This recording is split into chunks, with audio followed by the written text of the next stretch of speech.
Does cheating make someone a narcissist? No. Or can a cheater be a piece of shit who cheated, but they're not actually a narcissist? Yeah, totally. Like just because they're cheating doesn't make them a narcissist. Now, I think all narcissists are cheaters, so take that for what you want. But typically, when it comes down to it, like you don't have to be a narcissist to be a cheater. Could just be, like you said, piece of shit. Okay, but at the end of the day, you need to start looking at like what are the characteristics of this person. So you can see that inside of the 7-day challenge. Go to escapetoxicity.com and sign up for that for $7. It shows you what the 9 traits of narcissism are. It shows you reactive abuse. Was it you? Was it them? All these different things like play into you getting clear and you getting understanding of what's actually happening. Are narcissists more likely to have addictive traits? A lot of times they do, 100%.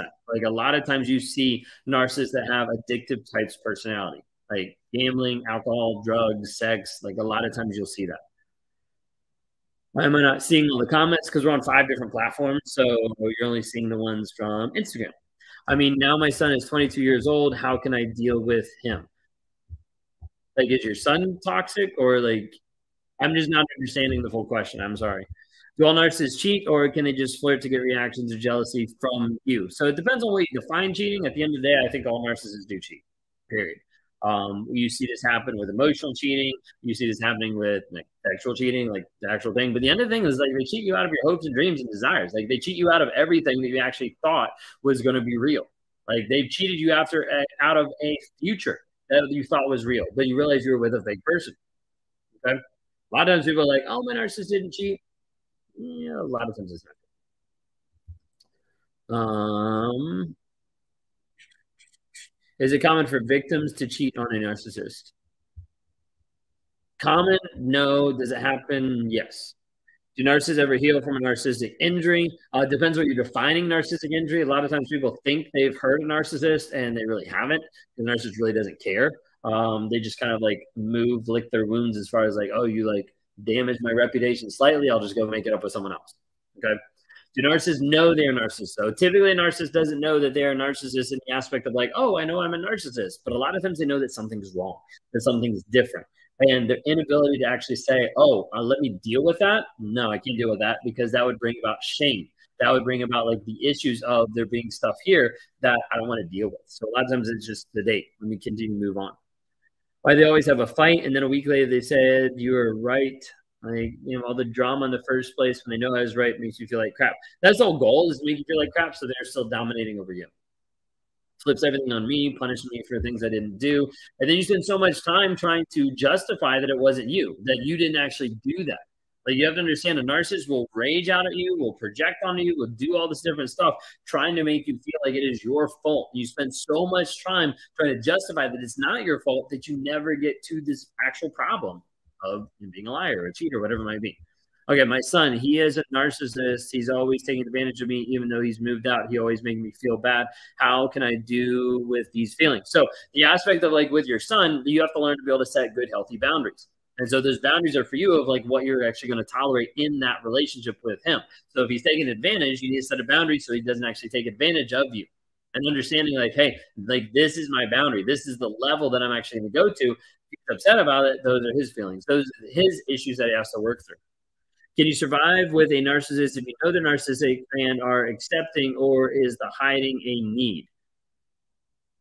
If they're accepting they're a narcissist and they're not willing to change, why would you want to stay? Okay. If they're accepting they're a narcissist and they're saying they're going to change and you actually see honesty, vulnerability, and consistent change, there might be something there. Just make sure it's not based on the relationship still working out. A lot of people feel the void in the relationship too. On narcissists, a lot of times, yeah. God might tell me twice that she's broken and needs to figure herself out. A lot of DVD would be needed to rewire their brain, 100%. That's why a lot of times we work with survivors to help you rewire the mindset, rewire the story that you're telling yourself. My ex moved to another part of the country after I exposed and win-win for me. That's awesome.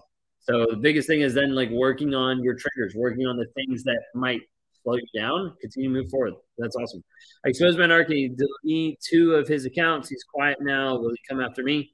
Possibly. Kind of hard to know for sure. I'd be careful. He has counter-blocked me, but still refuses to sign divorce papers. He tells everyone he's divorced.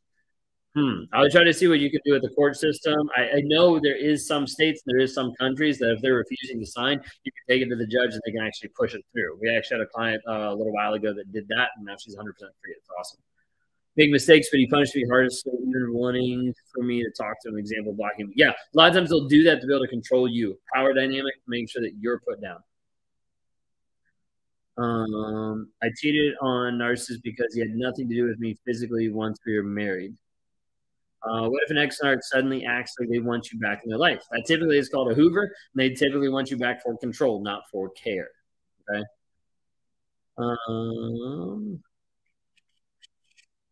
The last message he sent to me: "It's time I let you go now.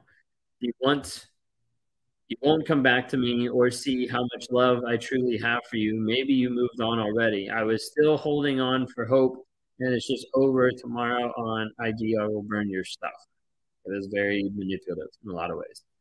Okay, so like it's time I let go of you. So like he had control of you to start off with. So like letting go of the toy that I once have, because I know you won't come back. Okay, so kind of baiting of like don't come back to me. Okay, and then or you won't see how much love I truly have, and that probably wasn't demonstrated in the relationship.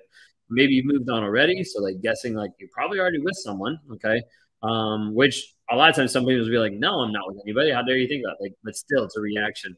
It still was holding on for hope, okay, so making you feel like you're the bad person for crushing their hopes and dreams after they damaged you. It's just tomorrow I'm gonna burn yourself. Yeah.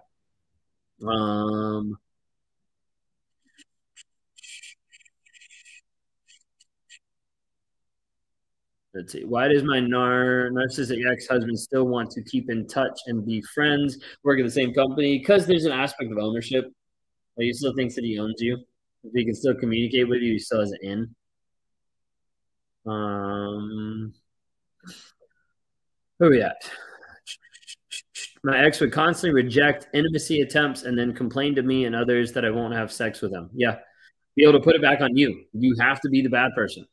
The guy dated stayed in contact with all exes, 100%. And a lot of times, if you don't actually block a narcissist, if you leave the door open, don't be surprised that they come back in. Okay? Like this happens time and time and time and time again. I feel bad for my narcissist because he ruins his life. Okay, but that's his decision. Like, June, you need to understand, like, that's his decision to ruin his life. You didn't have anything to do with it. You didn't tell him, hey, by the way, tomorrow, let's go ruin your life. No, you tried to show up and he decided not to show up as a man. So as a result, like he's ruining his life. Those are consequences. We need to be able to pull it apart and understand that you are not responsible for the other person's decision. You are not responsible for him cheating on you. You're not responsible for the emotional abuse that he put on you. You're not responsible for what the other person did to you. You're only responsible for you. But they're not going to tell you that. They're going to try to put it back on you to make you feel like it was your fault, to make you feel like you're responsible. We see this all the time. The narcissist will tell you, I cheated on you because you weren't meeting my needs. Like I cheated on you because it was your fault. You got hurt because you looked at my phone and saw the messages I had with 20 other women. Like it is your fault. Like see how messed up it is, but until you actually hear it, until you actually see it, you won't actually be able to put clarity to it. And you'll be in the relationship and you'll be fighting with it, being like, no, I didn't do this. What are you talking about? And it happens over and over and over again. And you think you're getting clear and you think you're getting through with something and you're just going in circles. Time to leave. Time to move forward. Do narcissists genuinely not care or miss their partner? Yes, they genuinely do not care, and they do not miss your partner. Out of sight, out of mind. Old news. Move on to the next.